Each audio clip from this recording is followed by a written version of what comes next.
Hi, everyone. I see some faces up in the screen. Thank you so much, everyone, for joining in our series, Building Public's Humanities Speak of Race, in which we workshop the projects developed by the SOF Heyman Center on the Humanities and Humanities New York Public Humanities Graduate Fellows. My name is Maria González Pendas. I am the coordinator of the Humanities in Practice initiative at the SOF Heyman, and I've had the pleasure of working with all of our fellows this year. And our Building Public series this year comes with the generous support of the Office of the Vice Provost for Faculty and Advancement, as one of the projects sponsored by the Addressing Racism Seed Grant Initiative. As in years past, the series draws from a long commitment from the SOF Heyman to promote civically engaged and public-facing humanistic and research work and teaching at Columbia. Its Humanities in Practice initiative, more particularly, offers resources for faculty and students across the humanities and social sciences to explore ways towards a more expansive public role. And part of these efforts include a fellowship program for graduate students to help them explore civic dimensions of the research. Every year, we select an interdisciplinary group of the students who devise and implement projects that bridge humanistic thinking and research with matters of social justice, scientific and scholarly research with community building and public communication. During the funding period, the students work closely with at least one community organization and participate together in methods workshops. And during the series, we'll hear about which program you can see on your screen. And we hear about the fruits of these efforts. So far, we have learned about a collaboration between high school students and one of our fellows in literature who are designing a summer camp to unbecome notions and ideals of Black girlhood. And we've had a conversation in a different occasion between members of different spiritual communities in New York, just to give you a sense of the various ways that we been exploring public humanities work in this Speaking of Race series. In the spirit of the collective nature of all public humanities work, and as a way for all of us to better understand the efforts and the craft of this particular mode of knowledge production, every workshop includes a discussion with some of the community partners who had been part of the conception of the project with our fellows, and at times also a response or a conversation with fellow scholars. As a year of lockdown, these were particularly challenging times to develop research work through public ties. And I want to commend everyone, and today Tehya in particular, for your ingenuity in keeping at the work. But this year was also one marked by pressing debates on and widespread promises to dismantle the whiteness that govern academia, and undoing that the public humanities in general, and our fellows in particular, have promoted for some time.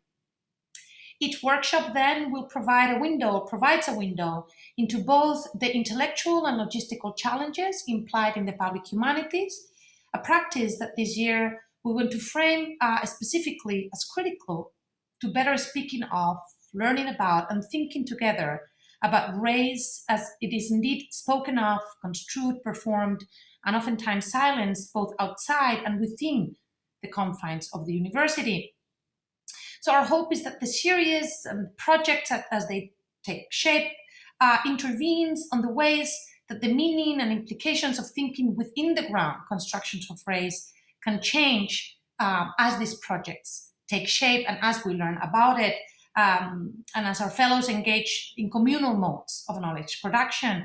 And we hope that we can talk about these issues, but also a little bit about how each fellow had thought and rethought the confines and scope of their projects and their own understanding and meaning of race as these projects took shape on the ground and became empirical interventions.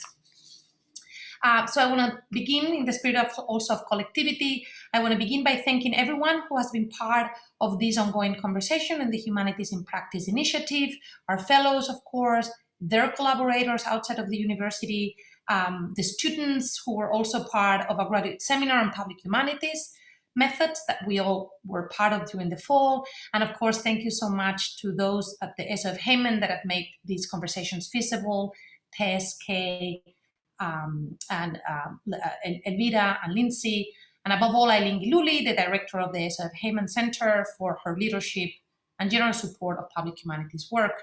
This is work that requires quite a bit of support, and it's wonderful to count with that. But again, my thank you goes to the fellows for your dedication to this kind of, hardworking and not always, it's kind of like work that you didn't necessarily need to do, but you're doing it because you believe on looking for ways in which your research, your disciplinary expertise can spill outside of these boundaries and have some other kinds of meaningful connections with communities outside of your expertise, but also can impact back at the university and redefine the ways that we teach and that we learn about social sciences and the humanities. I think that today's workshop is particularly telling in this sense. Tehya is pushing the boundaries of her own place in the university, coming to our seminars on the humanities, and also going out in the street and developing this work and engaging with high school students. We're going to hear a lot more about it. She's going to be able to make all of this that just introduced, make all of this more meaningful and specific as she presents her project, but I want to introduce her first. She is a recent graduate of Columbia University's Mailman School of Public Health and currently works with the New York State Psychiatric Institute in the Division of Behavioral Health Services and Policy Research. Congratulations, Tehya, for graduating at this great accomplishment. She completed her Master of Public Health degree with the Population and Family Health Department with a certificate in population mental health. She's most passionate about addressing mental health inequities and promoting holistic wellness in communities of color, both domestically and abroad. And in an effort to raise awareness about health inequality, she decided to move into the humanities and into the public humanities and develop this project, DNA, Diaspora Named and Archived, which primary goal is to facilitate intergenerational communication of familial medical history in Black and Latinx groups that traditionally lack the valuable information. And we're going to hear much more about this. I'm just really fascinated by the way that your project brings your background and expertise together in fascinating ways. She's a graduate from Kenyon College with a major in psychology, a minor in neuroscience, and a focus in public health and research. And she has also worked with a number of nonprofit organizations in New York City to address community level needs and support social entrepreneurship. And again, I cannot emphasize enough how bold I think Tehya has been in really bridging or sort of breaking boundaries between disciplines and kinds of conversations. And I really cannot wait to hear the fruits of this pushing of the boundaries. Thank you everyone for joining us in the conversation. For purposes of it, again, this is a Zoom meeting, not a webinar.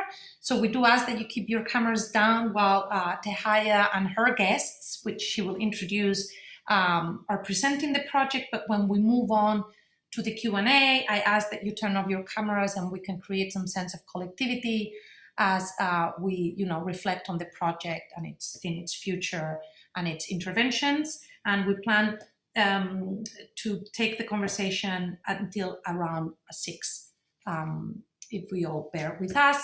And with that, Tehya, I'm going to pass it on to you. Thank you all for being here.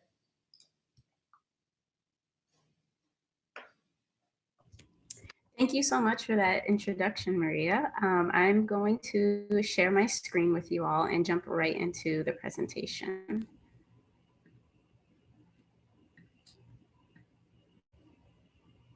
Okay, so everyone should be able to see a title screen. Yeah, so the name of my project is DNA, Diaspora Named and Archived. And diaspora just refers to the African diaspora, so peoples who were brought over to the Americas and islands on the west side of the hemisphere by force or by immigration. And sort of naming and archiving information from their family units is the goal of DNA. So that's where the name comes from. So I'd like to start with a quote from an Indian author, Arundhati Roy. There's really no such thing as the voiceless. there are only the deliberately silenced or the preferably unheard. So this has definitely guided my thinking in developing this project, as at the core of it, it really is storytelling and an exchange of information. And so in public health, which of course, as Maria explained, is my professional expertise, we often try to uplift and empower the voiceless or those who have been silenced in order to promote equity. So a little bit about me. Equity, or making sure that everyone has the same opportunities, chances, and benefits as the next person, is really at the center of all of my work. It's what drove me to be involved in public health in the first place. And in order to achieve equity, I truly believe that beyond empowerment, there really needs to be a shift in power. And I've always believed that knowledge is the first step to gaining power. So there's a slight difference between empowerment and power that I would just like to speak about for a second. So empowerment is sort of the idea that someone else can enable you to have self-efficacy in exercising some sort of right or liberty.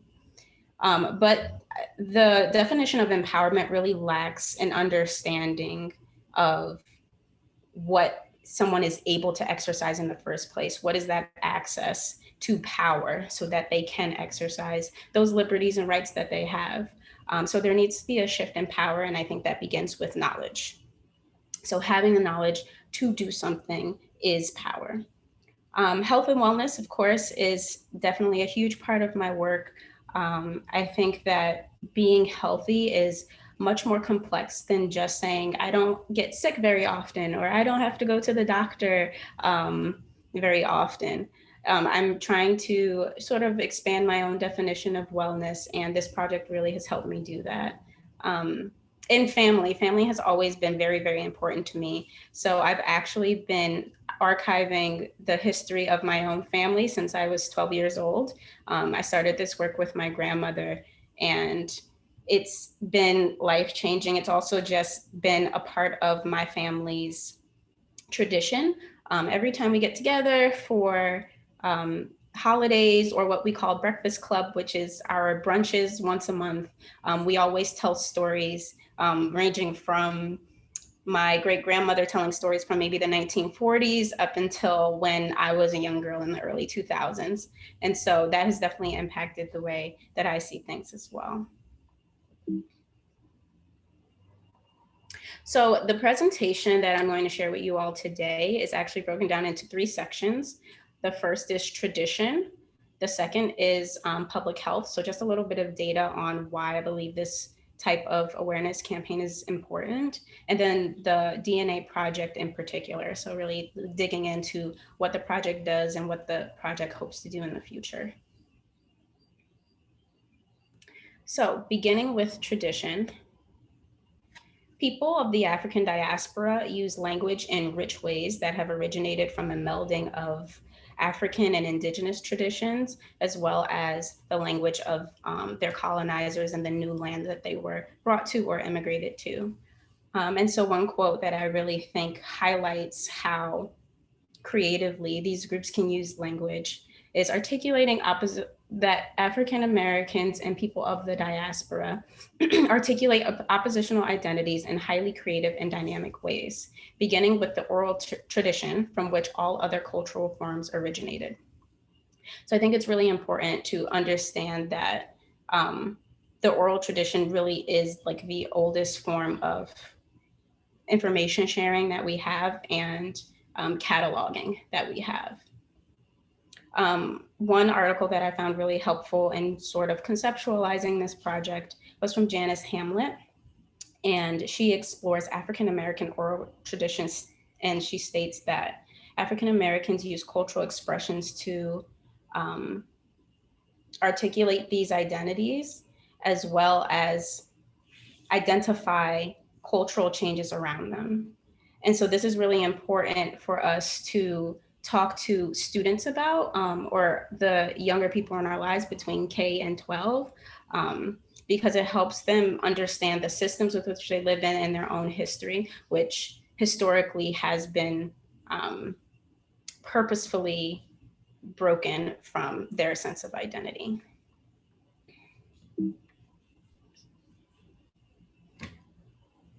So griots originated in the 13th century in Mali. They are people who have told and retold the history of the empire, keeping stories and traditions alive. So they're usually a member of a traveling poet or musician or storyteller collective, and it takes a very long time to train to be a griot.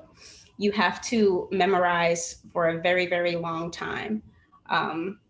But what's lesser known about griots is that they also keep records of all of the births, deaths, marriages, and generational stories from a village or a family. So in addition to sort of having parables and stories, they also have vital information that we collect as professionals in the health system as well. Another traditional idea is that of Nomo, and it is an African term that cultural theorist Molefi Asante calls the generative and productive power of the spoken word. So it means that the proper naming of something gives it its essence, its power, and its ability to live beyond simple verbalization.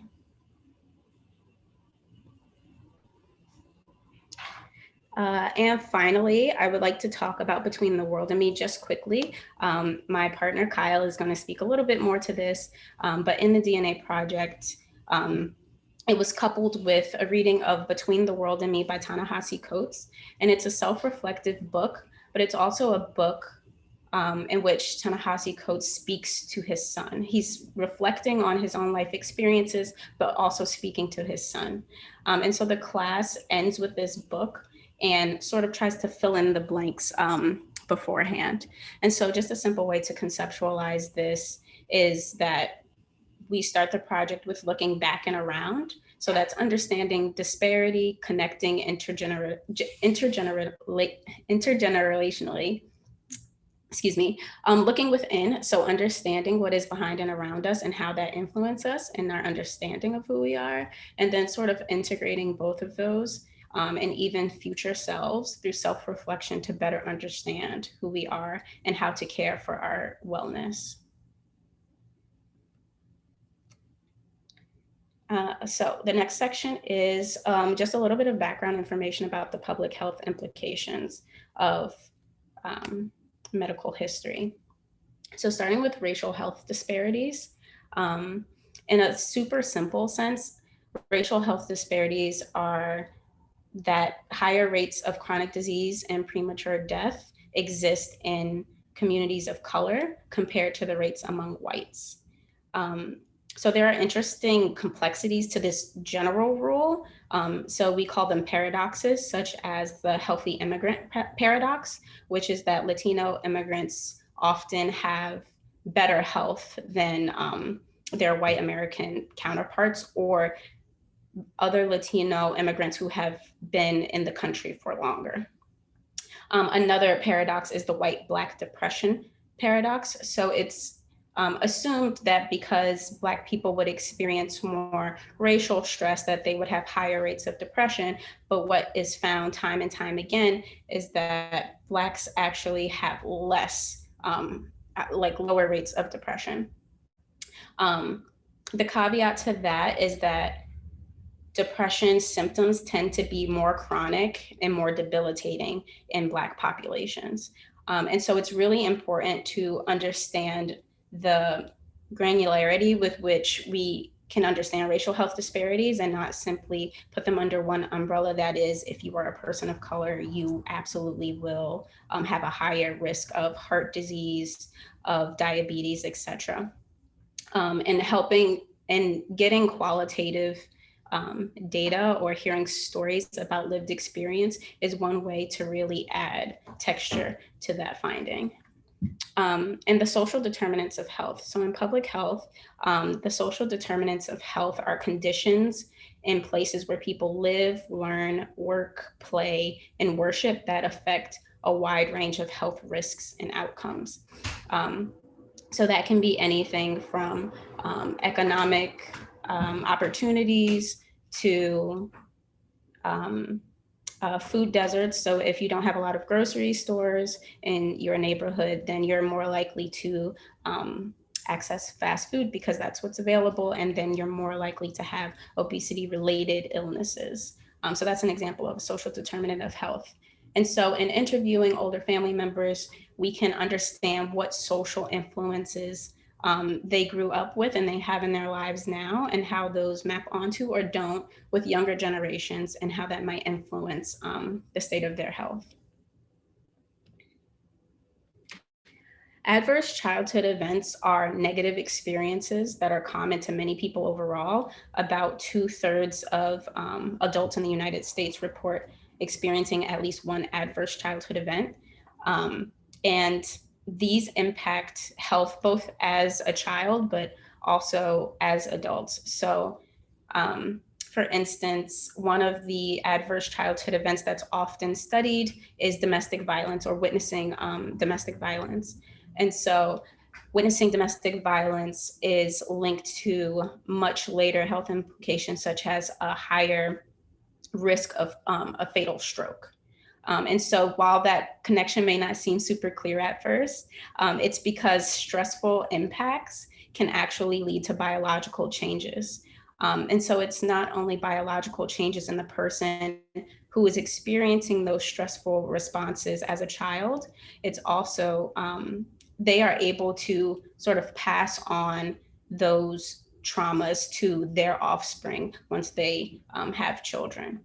And that's both biologically and socially, with how they interact with their children and raise them. And especially for communities of color, racial trauma is one of those adverse childhood events, and it's very specific to certain groups of people. And so that is an extra compounding factor when we think of social determinants of health that can lead to negative health outcomes as we grow older. These adverse childhood events can occur on individual or community levels. And so there's been a lot of talk in the news about Black Lives Matter and Stop Asian Hate, etc. And those are definitely both individual acts that have spurred those movements, but it's also a community level sort of trauma when people who look like you and are a part of your community are being attacked. You have a sense of threatened safety and security, which again can lead to all of these negative outcomes. You're at a higher risk for almost all of the leading causes of death in the country. And so the importance of medical history. So a lot of the leading causes of death, almost 9 out of 10, I believe, are chronic illnesses as opposed to acute illnesses. So chronic illnesses are those that are persistent. It's not simply something you have and then you get cured. So for instance, diabetes is something that you live with and you manage. And so that's a chronic illness. And there is an urgent need for effective interventions to reduce chronic disease burden and promote health in minority communities. They have the highest burden of chronic illness. And gathering accurate family health history is incredibly important for chronic illnesses because they often have a genetic factor. However, Black and Latinx groups are usually less likely to have this valuable information. So one study was able to look at the difference between health communication in white families and Black families in Ohio. And they found that it was not necessarily a lack of knowledge that was fueling the lack of knowledge that people had about their family medical history. It wasn't that people in their family didn't know that they had an illness. It was more so that there were frayed lines of communication. So they just weren't talking about it, although the knowledge was there. And one personal anecdote about this is a condition called hidradenitis suppurativa. It's a condition that I have that began when I was around 15.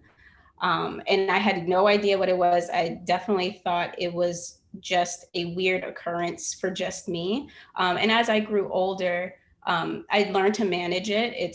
it's not a very debilitating illness. It's just more annoying. But it's not something that I talk to my family about very often. And so I think it was only after college I began talking to one of my aunts about my symptoms, because I stayed home from work one day. And she told me that she also used to suffer from this thing. And I had no idea that someone else in my immediate family would ever have experienced this. I felt so isolated and alone. And then I also found out that my mother had experiences with HS. And I can now see that there's a steady genetic pattern that predisposes me to having this illness, but I never would have guessed before. And it's not something that I thought to ask about until I was well into my 20s. And if I had had that information when or before onset, which is usually around the teenage years or around puberty, I could have taken additional measures to sort of prevent the severity of the illness.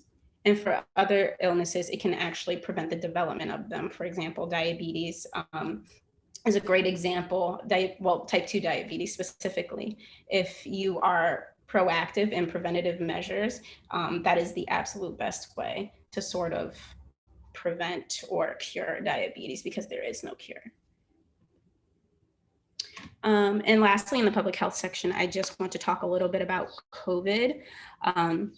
So this is a chart talking about the age-adjusted COVID-19 deaths per 100,000 Americans, and this is from last August. And as we can see, people who are Black or Indigenous have the, by and large, highest mortality rates. So they are dying at faster rates than those of Asian or white race. And of course, we can see Pacific Islander, Latinx are also suffering a lot. And then we come down here to white, and we can see that this is a really big difference.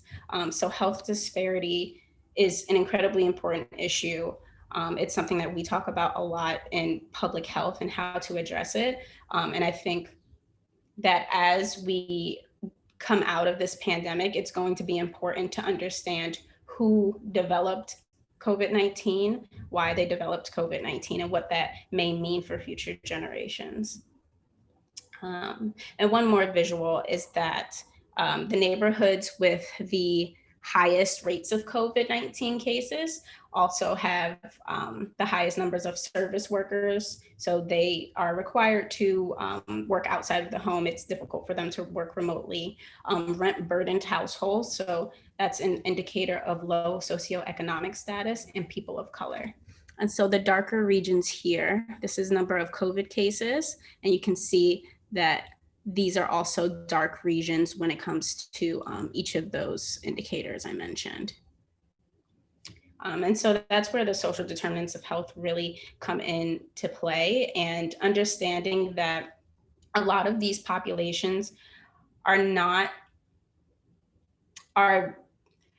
they are generations of people who are service workers or rent burdened. And so these are pervasive issues that outlast COVID-19. They've been around way before COVID-19, and COVID just helps amplify the effects of these social determinants of health. So I hope that was a clearly laid out background of the public health sort of impetus for this project. And now specifically about DNA itself. So the goals of DNA are threefold. The first is to foster an intergenerational communication. The second is to increase knowledge of individual familial health history. And the third is to raise awareness of the importance of communicating health history and intergenerational communication generally.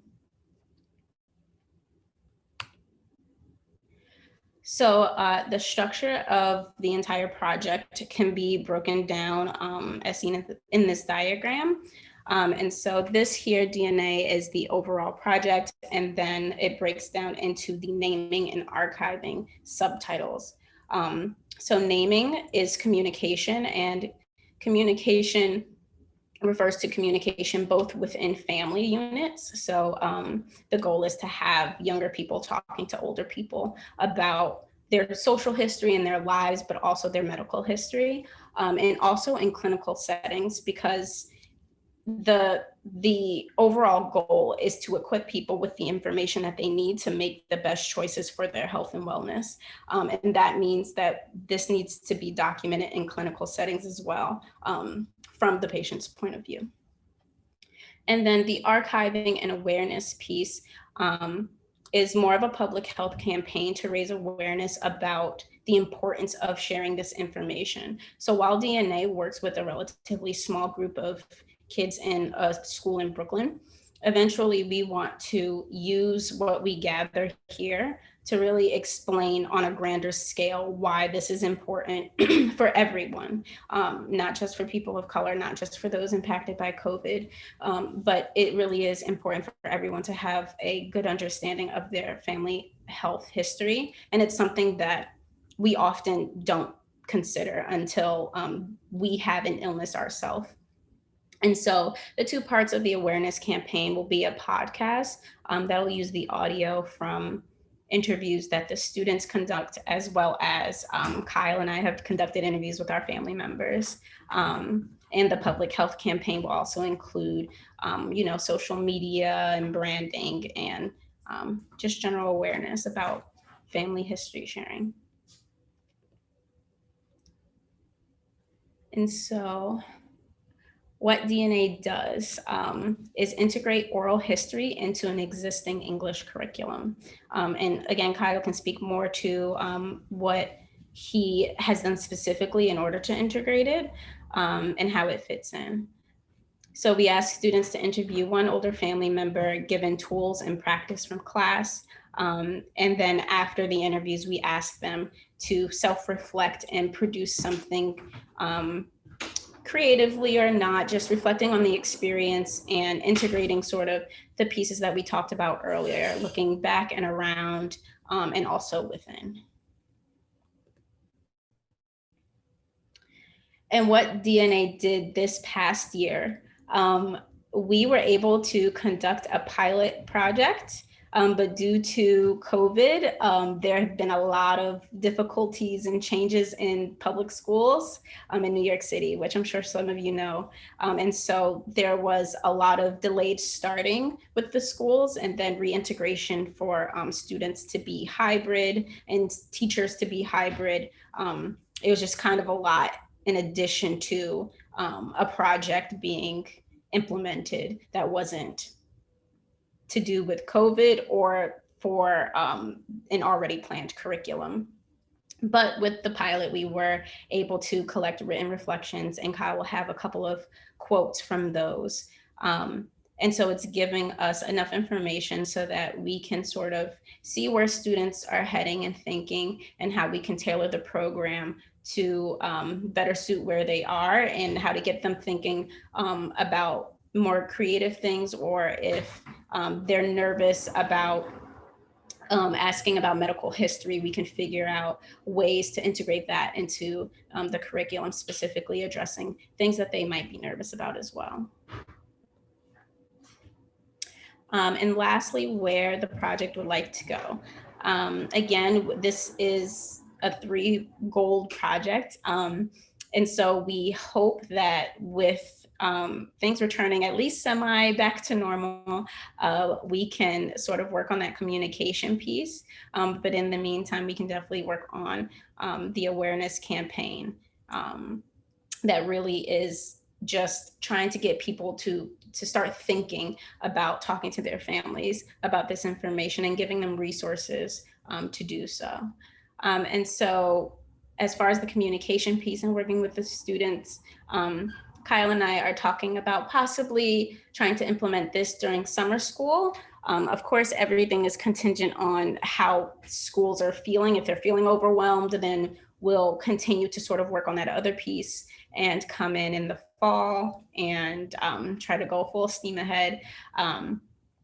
But it's mostly seeing where the schools are in terms of how they're dealing with COVID, and of course, all of the students who are reacting to a pandemic. So yeah, that's an overview of the project, where we are, where we hope to go. And And I'll just briefly introduce Kyle, my partner.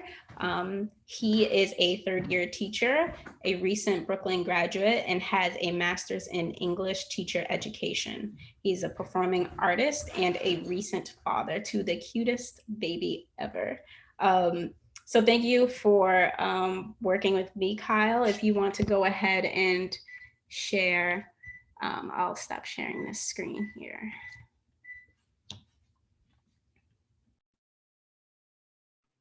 Hey, so thank you very much for the opportunity. So I want to give a disclaimer before I start. If you hear any sounds or ad libs, that would be the aforementioned baby. He's currently next to me. So I'm going to talk about my experience with the DNA project. So I was initially introduced to it in the summer of September. So when I heard about the project, I thought about how seamless it would be implemented into my current unit. So I teach at a Brooklyn School for Music and Theater in 883 Classen Avenue, which is the Crown Heights area of Brooklyn. And the school is predominantly Black and Brown students. Most of the percentage of the students are girls.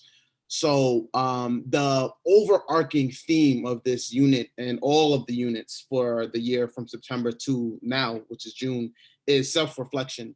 So when I heard about the initial idea behind DNA, I thought that it would be perfect to put into the plan through having the students start off the unit with actual interview of a family member.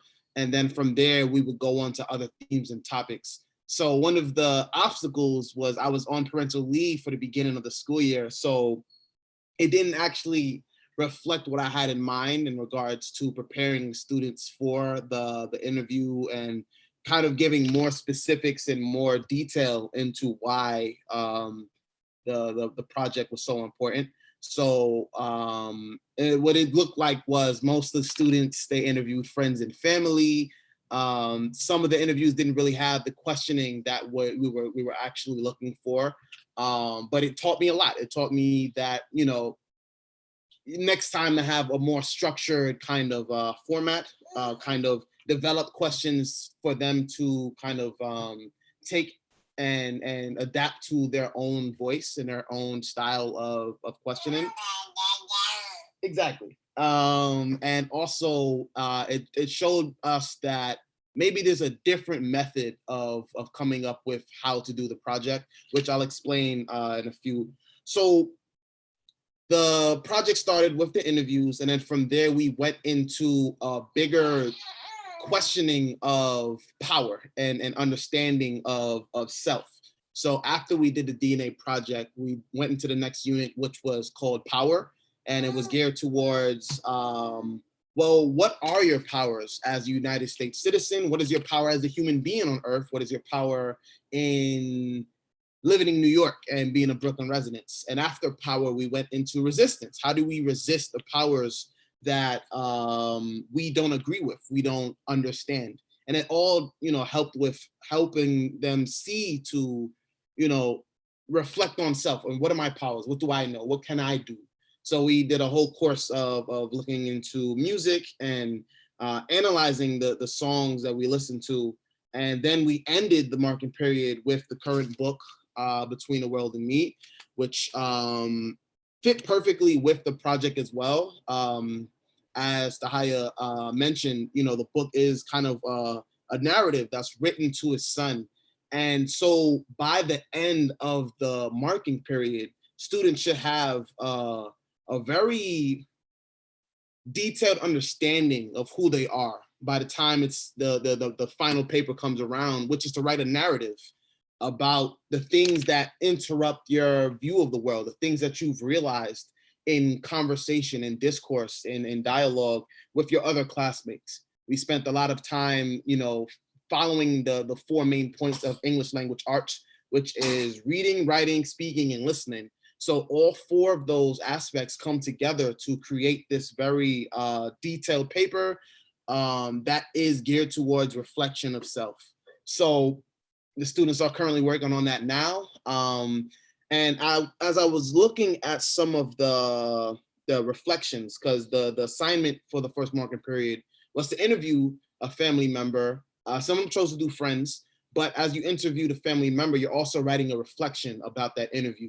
So some of the interviews and reflections that I came across, they really spoke to at least one aspect of self-reflection that I really liked. So one student, which I have to keep anonymous because DOE was also, didn't really allow us to have that documentation, which was another obstacle that we're gonna plan on, going through the proper channels to make sure that we have the documents needed for the project. So one of the students said in their summary that looking at my dad now as a father, I can imagine his childhood looking at it as a whole film. The way he would describe his experiences and memories is totally different on how I'm spending my childhood. My father spent his childhood in Mexico, and I'm spending my childhood in the US. Who knows what country my future generations will spend their childhoods in? Did my father ever imagine his kids spending their childhood in the US? My children would have to look in my eyes to see the childhood in them as I saw the childhood in my father's eyes. And it's very interesting that she wrote this because it very much so reflects the kind of dialogue in the book that we're reading in terms of the author coming to some realizations about the way that his parents lived their life and how it interacts with him and his future generation.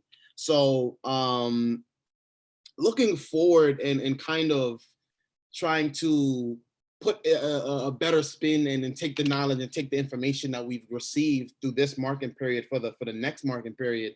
The goal is to have students focus much more on understanding why oral history is so important. So what I'm thinking and what I'm planning to do for the next marking period, or the next year, I should say, is have a unit where we are delving into, oral history, and I'm also giving my example, which is something I wasn't able to do. I was able to interview my cousin recently, and we weren't able to get the audio footage, but the goal would be to get audio footage and we would have these discussions. So I asked my cousin a lot of questions that I believe would really help with this understanding of the medical side of things. And one of the questions which I also learned about was that I asked him initially about tradition, and then I asked him about, is there any illnesses that were hereditary? And he, pointed out that the females in our family suffer from breast cancer, which is something I had no idea of. So even as a teacher, I'm still a student in terms of learning about my own family history. And I asked him finally, do you think that the overall history, the medical social aspect of family is important? Why or why not? To which he responded, yeah, I think learning everything about our family is important. It helps us to prevent things in the future, and we are better prepared to combat things.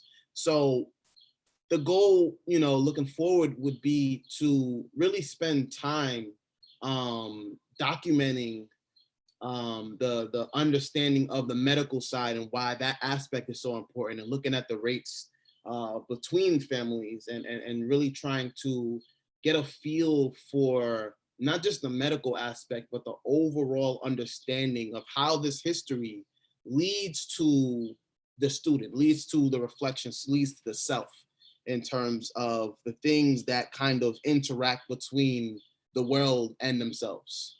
So that was my reflection on this project.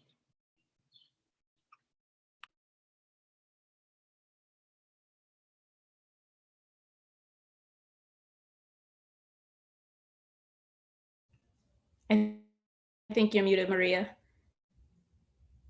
Wow, I hope you're just reading my thank you with my lips. Thank you, Kyle and Tehya, for sharing. I really, and I've said this at the beginning, I really appreciate when you reflect on the ways a project is conceived and then it's redefined as you go and as you encounter, the realities, both logistically in terms of making it fit within a teaching unit, within this particular year, or I think this is some of the most really helpful explanations to have. You know, that any and all of these public humanities projects is not like a from the top down approach, but really developed collectively. I'm going to ask everyone, including of course Tehya and Kyle, to turn on your cameras if you can, for purposes of the exchange and the conversation. I really appreciate that, you know, this is a project that when you conceived it at first, you know, the idea was that it would be somewhere else at the end of the year. And for obvious reasons, it was interesting to hear you, Tehya, talk about how COVID exhaustion has affected also how much you can do this year. Very interesting. So if you can bring up your cameras for purposes of the conversation and raise your digital hand. I have several questions, but I want to open it up to the audience and the guests. You can raise your digital hand or you can type your question on the chat. I do want to start by asking one of our guests today that I'm excited that she's here today, Lily Toth. She's a graduate from the Medical Humanities seminar here at Columbia, and she's a part of the editorial board of Synapses, a journal on the health humanities. And I'm really excited. I'm excited that she's able to join us and ask you a few questions and share some of the reflections as you think also of the future of this project, Tehya and Kyle, as it engages. Because of course, Tehya, you come from public health. Kyle, you bring in like the English department, you know, the end of the project, it's, you know, helping these students develop a narrative, both reflectively in their critical thinking, but also in works and in their writing. So these are the two pools of the project, no?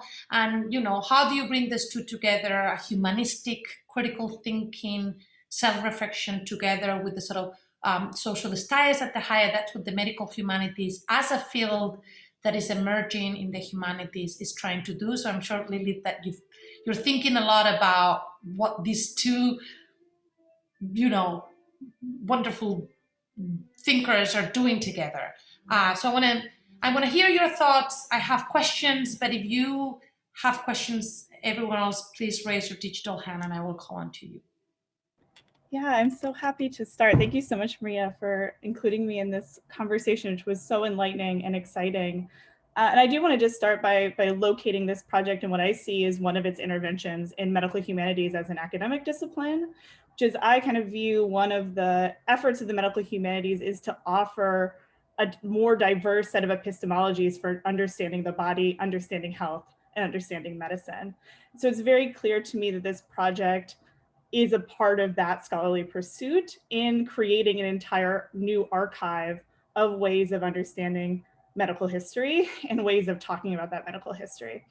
So I want to place it within that sort of context of knowledge production. And I'd particularly love to maybe begin my set of questions with Tehya speaking a little bit more to the way that she's conceiving of exactly knowledge as power in this configuration. So what do you see as the ways in which people are knowing differently potentially in this project? What do you see as the kind of new methodology, we might say, that is being offered by both your students and the types of questions they're asking of their family members, but also in what the family members themselves are putting forth as understandings of their medical history and their own kind of embodied experiences. So if you could just speak a little bit more to the type of knowledge you're seeing produced here as one of those sites of power reclamation. Yes, thank you so much, Lilith. And thank you for being here and with your commentary. I'm very interested in talking with the department further. But to answer your question, I think that one of the things that is my greatest hope for DNA and why I started off the presentation with tradition is to actually tie in something that is very ancient to the issues of today. So I'm hoping that it feels more natural after, of course, a robust awareness campaign, but to talk to your family members about medical history because you talk to your family members about other things already. And so the types of information can be very clinical. So for example, in Kyle's example, he had no idea that breast cancer ran in women in his family. You know, that doesn't necessarily directly affect him, but it could affect future generations, right? And I think the other thing is that it can also be very informal. So what we're hoping to do is like sort of help students develop skills around interviewing and oral history. But I think there's also a sort of communal aspect to it. And this is something I actually learned firsthand because I've been on this journey to document my great grandmother's life forever. I've just been so busy, and it just really never got off of the ground. And now she's a little bit older, so it's a little bit more difficult than when she was younger. But I realized that when she's in a setting with more family, it's not just me and her, and she's trying to recall these events by herself. But when a couple of her kids are there and my mom is there and stuff, she's much more talkative, and it feels a little bit more natural for her to talk about the rash she had on her hands when she was pregnant with say 4 out of 6 of her children, versus if I'm directly asking her like, hey, do you have any medical condition? So I'm also trying to sort of insert a comfort level there that, you know, we already do this, and this is information that we could already have. Yeah, I hope that answered your question. Can I add something, Lilith, before you move on to your next question? It's very interesting to hear you ask Lilith about, you know, different types of knowledge production and different modes of knowing.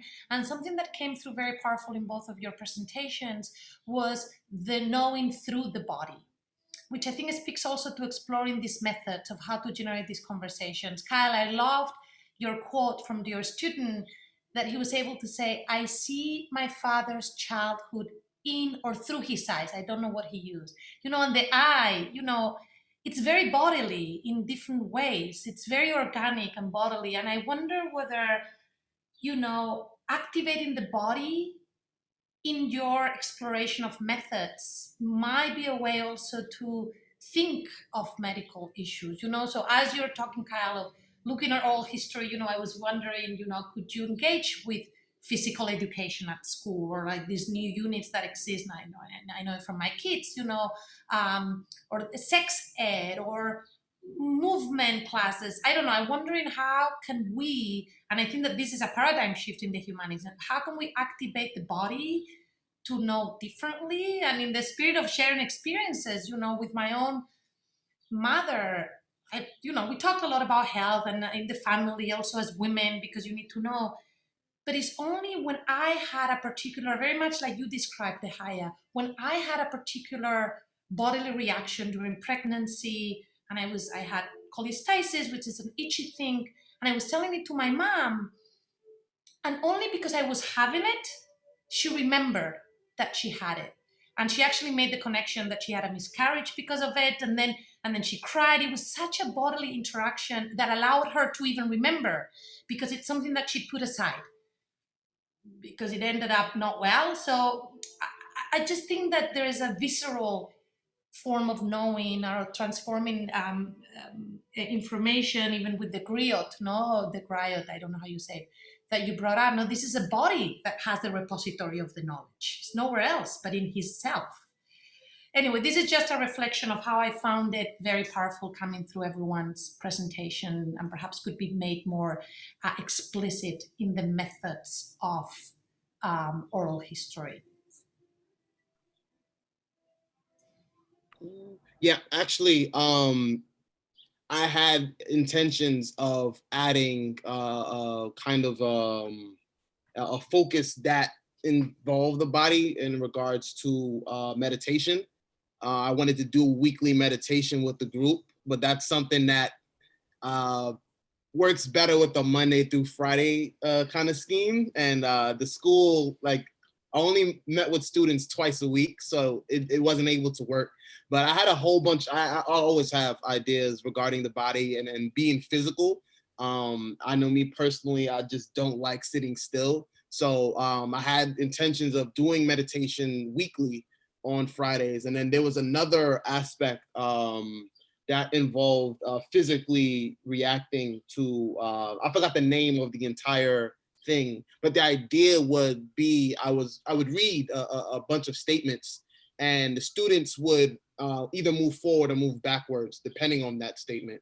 And that entire exercise is geared towards students coming to the realization of just how either disadvantaged or privileged they were. And it would lead to more deeper insight about self and allow them to understand that, you know, a lot of your classmates have similarities with you. So I definitely love movement and action. And I definitely try to implement them as much as possible in a class. So. I'm so glad you brought that up, Maria, because my next question has to do with one of the other interventions I see this project doing, which is putting the body back into certain kinds of medical language. So in the title itself, DNA is a reclamation in my reading of a sort of fetishization of DNA as a site of medical knowing, and instead purposely deconstructing that acronym to mean something else, to mean storytelling instead.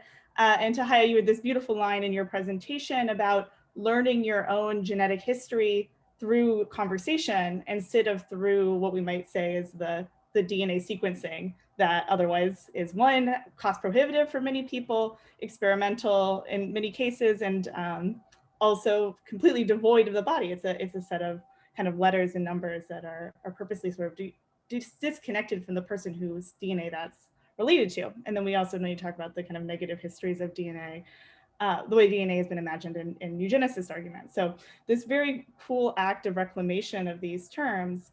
So it made me curious how you are, but this is also a very science positive presentation on the other hand, even as you're sort of critiquing these, this terminology, these tests, you are also trying to make an intervention around getting people to the doctor earlier, doing preventative health.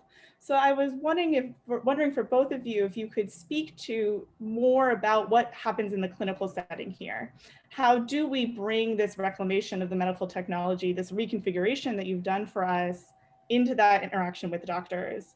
So if you, I think you had in your little chart, the clinic as one setting this project is gonna interface with. So could you speak more to that and the way that you see the intellectual work this project is doing around medical language playing out in those spaces? Yeah, that is a fantastic question. It's actually the part of the project that I've thought about the least, but there is a lot of research about the patient-practitioner relationship over, and that's sort of like where that empowerment piece comes in. Like, is the patient able to feel comfortable telling their doctor whatever they have to tell them? And so I'm hoping to take one step back and say, well, do you even have the information to get comfortable with presenting to the doctor? And I'm hoping, public health is very interesting, and I love it because while we do critique things, we have that hope that like we can make it better and we can create an intervention that helps people. Because these systems for collecting familial information it's already there. It's mostly about accessing it and having the information to put it in well. So usually your doctor will ask you if they see something in your blood. So for instance, I had slightly high blood sugar and they asked me, oh, well, does anyone in your family have diabetes? And I thought to myself to answer no immediately, but then I realized I'm not very close to my dad's side of the family. So I have no idea if like maybe that is true. So sort of taking a step back and getting that information first and then accessing the systems that are already in place when you were presented with that question, and feeling comfortable enough in having that information live as a part of you to, even if you're not asked, say, hey, I'm feeling this. And I know that in my family, traditionally, like we have issues with this, or we've had symptoms of this. My mom has dealt with this thing, and that can get you better treatment because, I mean, doctors don't know everything, right? You're the expert on yourself. And I think that's also a part of the clinical interaction that could definitely improve is having patients feel as if they are the expert on themselves and having this information to sort of help that. Yeah, Lily, is it okay if we take the question that we have on the? Yeah, I was just going to say that. One in Sach or Sack. I don't know if I'm reading your name correctly. Oh, you got it right on the first time around. I'm impressed. So I'm studying intergenerational oral history, so this topic is fabulous, and I love your projects. This is great. Couple of things. You mentioned like the movement and bringing up the memory. In my experience, senses really does a lot too. Smell and music and taste. I mean, really basic things, but those things like just explode the memory. Something happens and they just suddenly recall. In my family's case, it's like, oh yes, your great uncle was murdered. And I'm like, okay, that was like really like out there. And that was just from food story. So I just wanted to share that with you because that's very easily accessible and you never know what triggers the, opens up the memory gate. I was curious, Tehya, you mentioned the students having some anxiety about asking certain questions. And I could just see in intergenerational conversation, it's really so extraordinary, from their daily lives. It might be difficult for them to even get their heads wrapped around. It's like, well, how do I engage in this conversation? And I would love to hear like an illustration of how, what kind of things that the students feel anxiety about when they engage in intergenerational conversation and how you guys help them to have those conversations. And that's for both you and Kyle. Yeah, I'm wondering if Kyle can actually speak better to this. Yeah, I think most students deal with kind of a fear of unknown. So sometimes they're not sure how to approach their parents or their guardians in terms of asking the questions. One. Two, they don't have any experience with asking questions or doing an interview. And generally those things usually work hand in hand. It's like, I'm too afraid because I have no experience with doing this. So there's a bunch of different ways and methods of getting kids to be at ease when it comes to the aspect of interviewing. And again, it was hard to try to limit. We had to limit a lot. So an idea of mine is, like I said, I love activity. So I watch a lot of improv shows. So some of the activities on Fridays would have reflected kind of allowing students to play games. And games are just something that sets anyone at ease, and doing the question games where they're standing in front of one another and they're just asking questions back and forth. Something as simple as that will get students to think faster when it comes to questioning, but it also allows them to kind of have fun when doing it, so that when it comes, and we're doing with various classmates, most times they don't even know each other. So the goal is to just open up, get them comfortable, so that when it's time to speak to parents, oftentimes, that fear goes away because they have experience with at least interacting with someone and asking questions on the spot. Another way that I was thinking of dealing with, students and the fear that they might have is food. Food is a great way of opening conversation. So, having a student, have dinner with their parents or guardians and allowing them to ask those questions over a meal generally, helps to ease whatever, questions. And again, having knowledge is power in most cases. So if they have the knowledge of why they're doing it, both the student and the parent, then it makes much more sense when the actual interview happens. Thank you.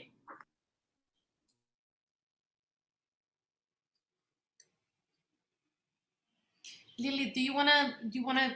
Yeah, I have more questions. The next one is very selfish. So the next two actually are very selfish, and it has to do with the archival element of this project, the A in DNA, which is that you are producing an archive that ideally would become a resource for both your students, yourself, for this public awareness campaign, but also ideally for scholars as well, right? To draw upon in their own thinking. I think this archive could do two things. One is offering these stories to be analyzed as other alternative sites of knowledge, right? But also two, a site for particularly, I think, historians. I work in literary studies, people who are thinking about how to relate the past and the present. I think this was also an archive that is really purposefully, in its title itself, DNA, thinking about genetic histories, is trying to bridge gaps temporally in really interesting ways. But what I'd be curious to have both of you speak to, though, is as a lot of historians are very conscious of, archives can be abused and misunderstood and misinterpreted and used to try to know others. So what are sort of the ways you would like this archive to be used? What would be your kind of fantasy projects that other people would take up out of the stories that you've collected here once this project has run its course? That's a really good question. And I'm a little bit torn because as a researcher, you know, like always want more and more information to be able to use and benefit. But I think that often in research, we have an idea for how we'll use the information, and then we'll say, okay, are you okay with this version of things that we want to do? I think instead what we want to do, and actually the DOE roadblock is very helpful in this, is to actually say, what would you like this to be for you? Because I think more so than for external audiences, this is really to, like on an individual level, get that information flowing within family units, although it obviously would be invaluable information for public health, for medical sciences as well. So I think sort of shifting that paradigm, instead of deciding as a researcher or a project implementer how this would be used, actually working with the students and the families and saying, like, what is your ideal version of using this information for the greater good, and what is greater good to you? Yeah, so I think that's where my mind is with it. I think for me personally, this project kind of has the skeleton of journalism. So this could potentially be an aspect that students can take on in terms of going that direction, and showing them that, you know, through the English language and through the art of listening and speaking and reading and writing and research, that there is a job that can potentially be developed from just doing this project and just answering and asking questions. You know, they may see that, wow, I can actually do this, and it's not as hard as I thought it was, you know? So it could potentially open up a new job field for most students. That's actually a really good point that I just want to mention, is that when because of all the restrictions we've already talked about, the podcast portion of the project hasn't yet developed. But I am hoping that students will get hands-on experience sort of editing these audios and putting things together in creative ways and using different modes of reflection. So right now we have written reflections, but if someone is really drawn to visual presentation, that's totally fine too. And sort of developing these skills in students to help enrich both their education, but like help them find different things that they're interested in that they could potentially turn into careers. Just to summarize what I'm hearing from both of you that I think is really valuable is that this archive needs to be student focused in two ways. Like, one, what do you want to have archived? And that DOI kind of roadblock forcing you to always ask the students that question and have this really explicit conversation about consent to have your story shared and collected and kept versus oral stories, which otherwise are purposefully transient. But also I'm hearing that you want your students to be the archivists themselves, right? To be able to have a hand in creating that podcast, to learn the tools for collecting their stories, as much as this becomes a repository as well. So I'm really struck by the kind of pedagogical frame that you're bringing and the way that you're asking students to be active participants, not just in producing the knowledge that goes into this archive, but the form itself that it's going to take, right? You should edit the podcast. You get to construct the questions as much as you're also gathering out in the field, quote unquote. So I really appreciate that impulse there. I can keep asking questions, but I also want to pause and let others speak up too. If somebody else has a question, jump in, popcorn style, it's fine.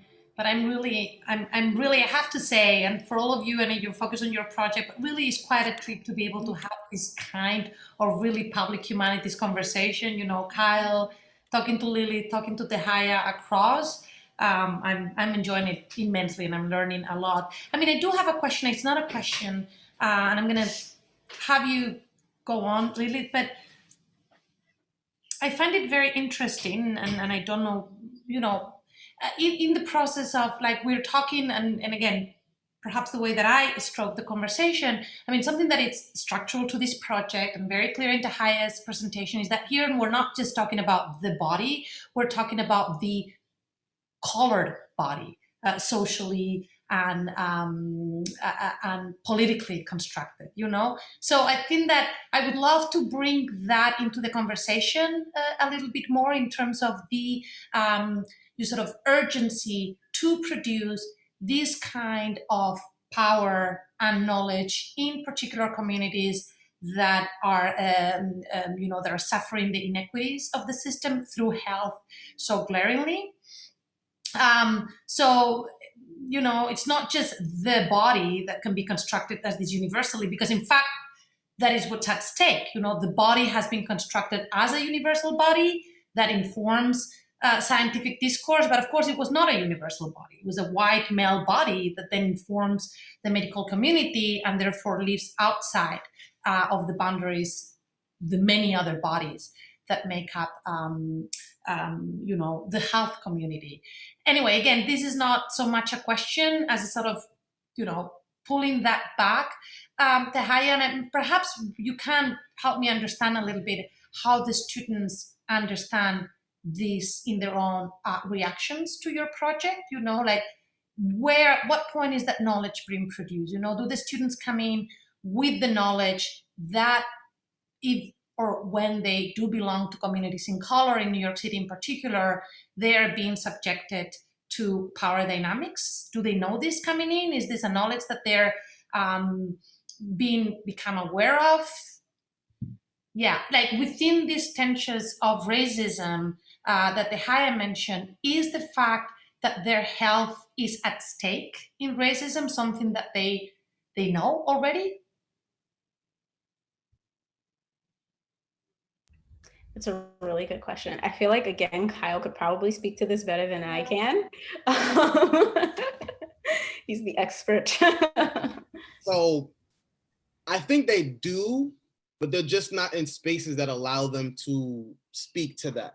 And my focus for this marking period was to put them in spaces that allowed them to speak to that.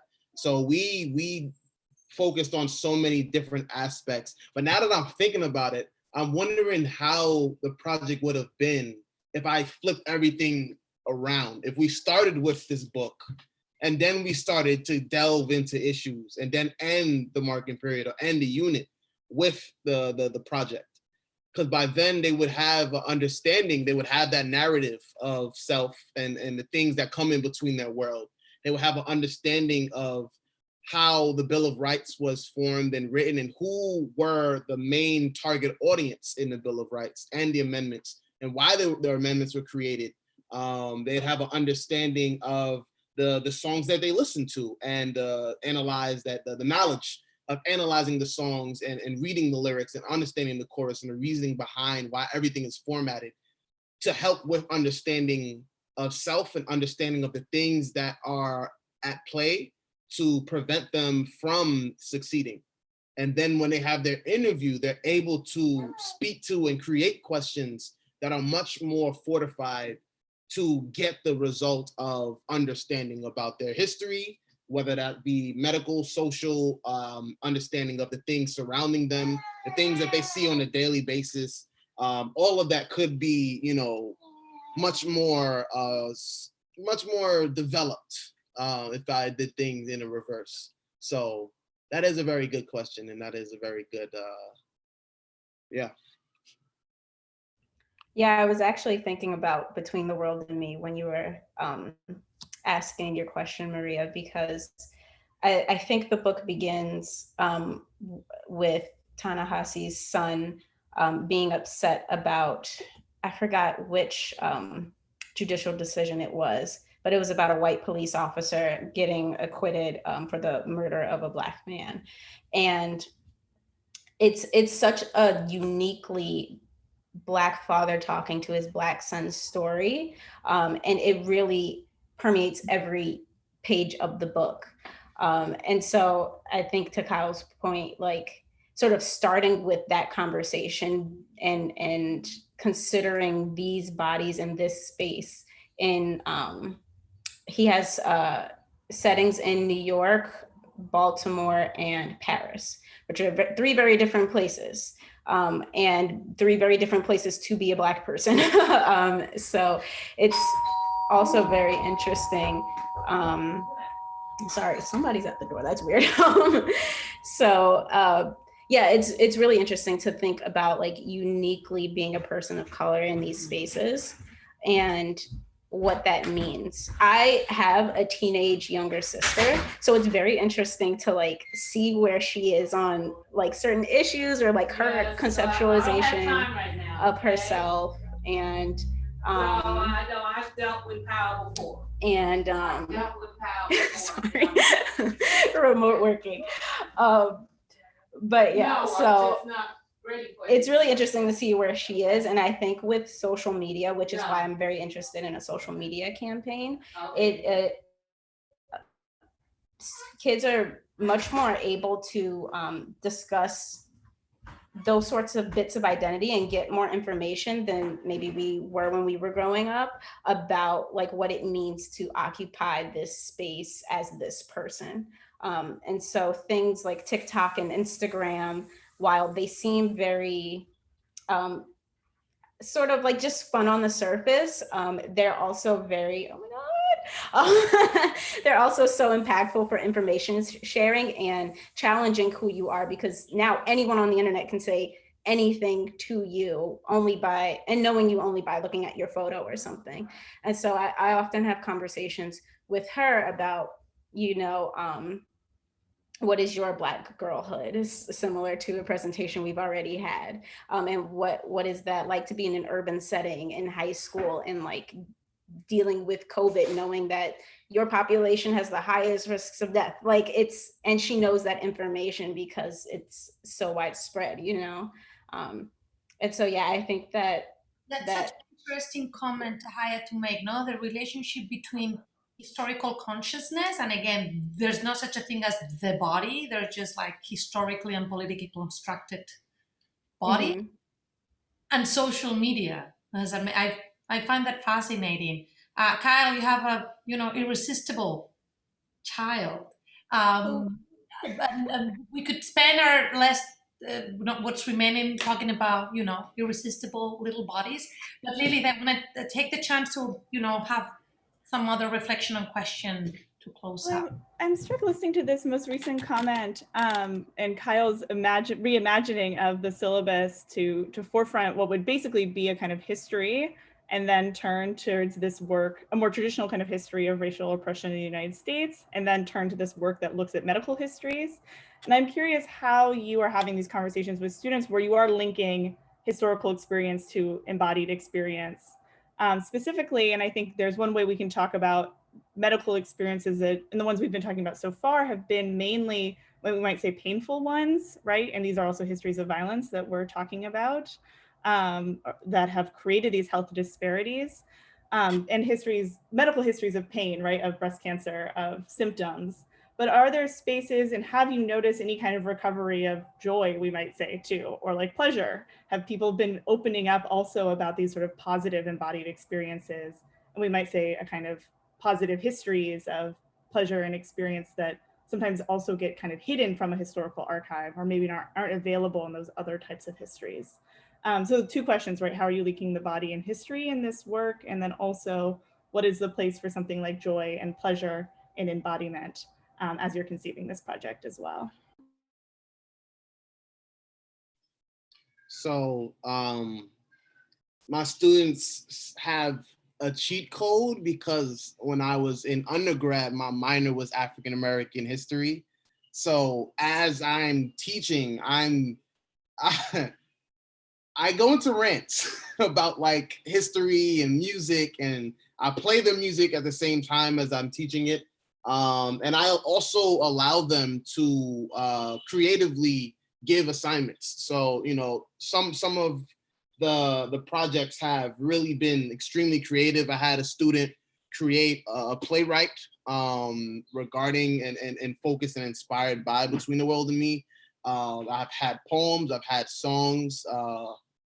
It's been amazing to see them, you know, kind of create. And that's kind of how I ended the marking period, because in June it's mostly like testing. So one of our last class sessions, I essentially ended with a poem that calls for them to continue to create, to continue to use their creativity to build on the history that they already have. So that's one way. Another example is the 19th was Malcolm X's birthday. And again, it worked perfectly because in the text, the author, he talks about the body and the Black body and the lack of ownership. Oh, he's waving.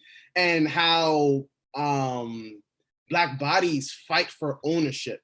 And then comes along Malcolm, who's telling and preaching the message of ownership for the body. So for the author, it was just an amazing connection of, I'm looking for something that is trying to help me when it comes to finding, you know, ownership over my body. And Malcolm X is preaching that message. The Black body is beautiful. The Black body should not be tainted, et cetera, et cetera. And for the author, it's a form of inspiration that helps him to get out of high school, helps him all throughout his college experience. So I connect that and I open dialogue with the students, and we have conversations about what are the things that inspire us? What are the things that we listen to, that we look at when it comes to finding something that helps us to have a better understanding of ownership of our own bodies. So. I think one other quick thing I would mention to that point about creativity is that some of these like creative uses of language turn what may be painful chronic symptoms into joy. So for instance, I know that people in the South, especially Black people in the South, call arthritis Arthur. Like, oh, Arthur came to visit me again. And so it's like a little bit of a joke, a little bit lighthearted, but your hands probably like really hurt. Or even that song that's like, oh, my back is aching and my bra's too tight. You know, like those are like uncomfortable things, but the song continues on like, but I'm shaking my hips, so like I have my afro comb, like things are gonna be all right. And so I think there's sort of this like hope that's also injected into that creative use of language. Yeah, and I was just thinking, Tehya, I mean, I really love how you're asking us to close the conversation, Lilith, thinking about, you know, that dimension of it. Also, the ways in which creating collectivity and sharing pain, you know, becomes a sense of joy or even a sense of pride, you know, like this is what we do. This is the burden that we carry in our family, you know, and that it makes you, I don't know, when you think, I think about the, you know, medical connections that I had with my mom now that she's passed. And it's something that I remember with joy, weirdly enough, you know, because it connects you generationally across time and space. And I find that, you know, and as you were describing, no, these memories and these songs, Tehya, you know, sharing pain can be a source of joy, of pride. And I think above all else, and what I've learned today, sharing pain can be a mode of power and power generation. And that is ultimately also a source of joy of some kind. And that's something that I think that came very clearly today in the conversation. I've enjoyed it so much. Congratulations, Tehya, for being able to generate this kind of exchange. It's really a treat. It doesn't happen often. And also how I was able to think of the conversations that Kyle is having with his students in class. It really is a testament to your energy, your creativity. So please keep doing it and keep generating these conversations. Kyle, I hope that you can keep coming and tell us what the kind of work that you're doing with your students, and have other teachers join us, and even your students in the future. And Lilith, I hope that, you know, this is the beginning of exchanges. Sach, thank you so much for your questions. It's been such a pleasure.